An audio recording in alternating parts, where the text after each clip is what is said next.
hər kəs Əyyub Aleyhisselamın girdiyi imtihana girə bilərmi?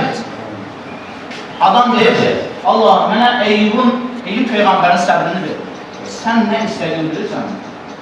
Sən əslində Allahdan bəla istəyirsən. Əyyub ola bilərsənsən, Əyyub seçilmişdir. Əyyub olmağın üçün, Əyyubun səbri səndə olması üçün, Əyyubdakı o bütün imtihanlar səndə cəm olmalıdır. Malın mülkün əlindən çıxmalıdır, övladların əlindən çıxmalıdır, evsiz, eşsiz qalmasın, yurdundan qov çıxartmalıdır səndə. Bir tikət çörək tapıb yiyə bilməyəcək hala gəlməlisən. Və sənə elə bir xəstəlik üz verməlidir ki, illərlə o xəstəlik səndə davam etsin və bədəninə qurtlar düşsün. Və bir an olsun Allaha isyan etməyəsən, nankörlük etməyəsən. O zaman ki, bədənindən qurt düşür yerə, o qurdu götürür, qoyur yarasının üzərinə, deyir ki, bunun ruhusunu Allah burada verir. Kim edir bunu? Bir an nankörlük etmədi, bir an ah-uf etmədi. O zaman ki, bu dilinə və qəlbinə sirayət etdi, zikr etməkdən, Allahı xatırlamağından qorxduğu üçün deyir ki, Rəbbə, artıq mənə bəla üz verir. Mən bu dərddən buradan. Allah subhanətə onun başını gəlirdir. Ona övladlar bəxş edir, ondan daha çox övladlar bəxş edir, daha çox malımız bəxş edir. Daha çox mucizlər bəxş edir.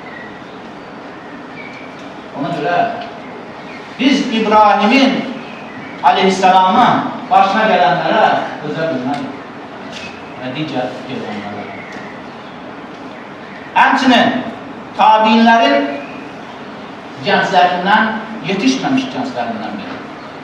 Huzeyfə radiyallahu anh deyir ki, siz Peyğəmbərin dostları idiniz, onunla birlikdə idiniz. Siz onunla necə davranırdınız?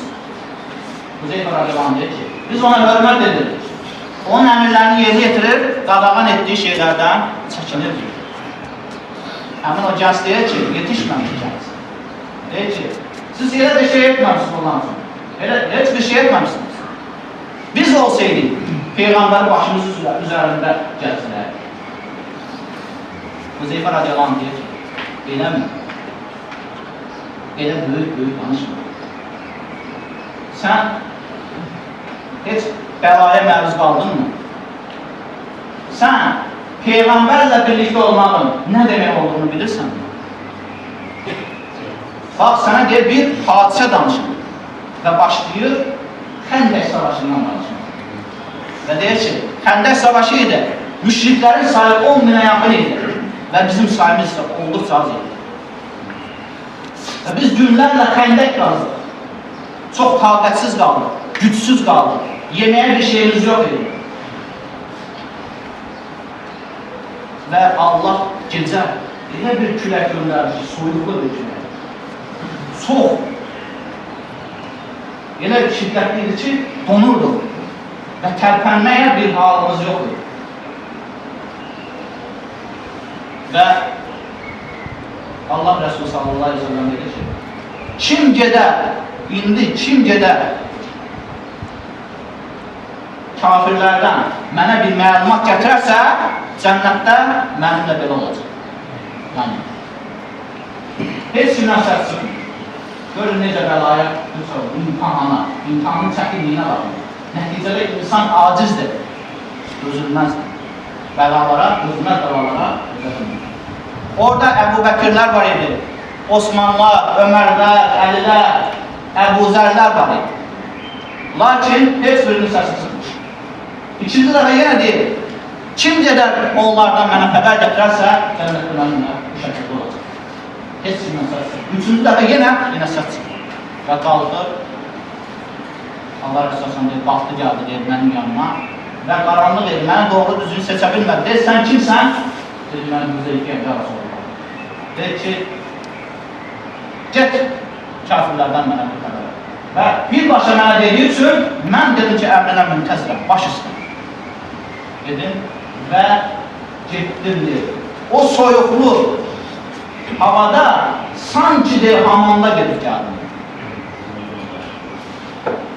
Və heç qəlbimdəki bütün borclar çıxdı, əmin amanlıq cəmlə gedim. Sən deyir ki, Peyğəmbərlə birlikdə olmalı, nə qorxu, əsla bilməzsən. Bilməzsən ki, bizlər nə qədər əziyyətlərə düşər olur. Ayşə anamız deyir ki, hələ deyir, müsəlmanların sayı 40'a çatmamışdır. Və biz deyir, getdik, daha doğrusu, Əbu Bəkir radiyallahu anh dedi ki, gəlin, gedəyim, ya Rasulallah, Kəbədə haqqı bəyan edin.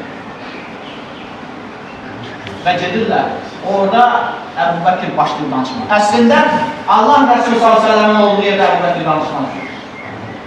Lakin o bilirdi ki, o gün danışsa başına nələr gələcək. Kim danışsa başına nələr gələcək. Və başlayır haqqı deməyə və yıxırlar yerə.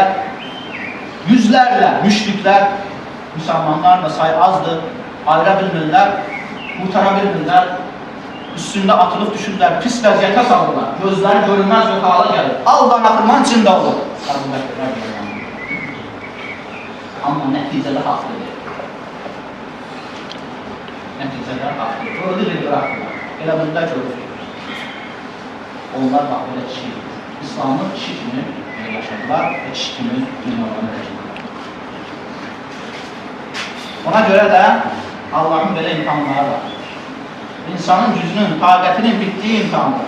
Belə ağır imtihanlar yaşamayanlar özünü bir şey zənn edirlər. Güclü, qüvvətli zənn edirlər. Belə olsa belə edərlər. Hələ sənin başına bir o imtihan gəlsin, onda görək necə olur. Asan imtihanlardan keçənlər, məsələn, fiziki tərbiyədən, musiqidən, rəsimdən keçən asandır. Amma gəl görün, riyaziyyatdan, fizikadan, kimyadan keçə biləcəkdir. Yəni bu ağır imtihanları yaşamayanlar onları anlaya bilməzdir. İmtihanın nə olduğunu bilməzdir. Və Resulullah s.ə.v sahabələrə dedi, gəlin nüfuzumuzu sayalım. Sahabələr dedilər ki, ya Resulullah, buna nə ehtiyac var? Necə nüfuz? Səmimi müsəlman nüfuz, münafiqlərsiz, təmiz müsəlman. Sahabələr dedi, ya Resulullah, buna nə ehtiyac var? Zaten biz bir-birimizə dəstək oluruq, qardaşıq, mehribanıq, sənin əmrlərini yerinə yetirir və qadağan etdiyi şeylərdən çəkilirik. Buna nə ehtiyac var? Qasası sən deyir ki, bilmirsiniz. Allah sizi elə bir imtihana salar ki, onun altından çıxarılmaz. Sahabə deyir ki, vallahi elə olur. Və elə bir sarsıldıq ki, deyir, hətta deyir, aramızdakı müsəlmanlardan deyir, bəziləri deyir, namazlarını izlətmək məcburiyyətində qalır. Allah subhanətlərdən bilirəm ki, Allah subhanətlər bizi yalnız gücümüzün çatdığı imtihanlarını və hamımız adından qoyları öldürür. Allahümme inna nes'aluke imanen la yarşaq və na'imen la yanfaq və mürafaqətə Muhammedin fi a'la cənnətin. Allahım, səndən dəyişməyən iman, tükənməyən nimətlər və Peyğəmbərimiz Muhammed sallallahu aleyhi ve sellem ilə birlikdə ən uca cənnət olmalıdır. Ələlillah sənəkələm və əbdəvənillah, kələmullah və itirazillərdən, ələlillah təbarəkə və teala bilkələm, ələlillah təstəmiyyələr,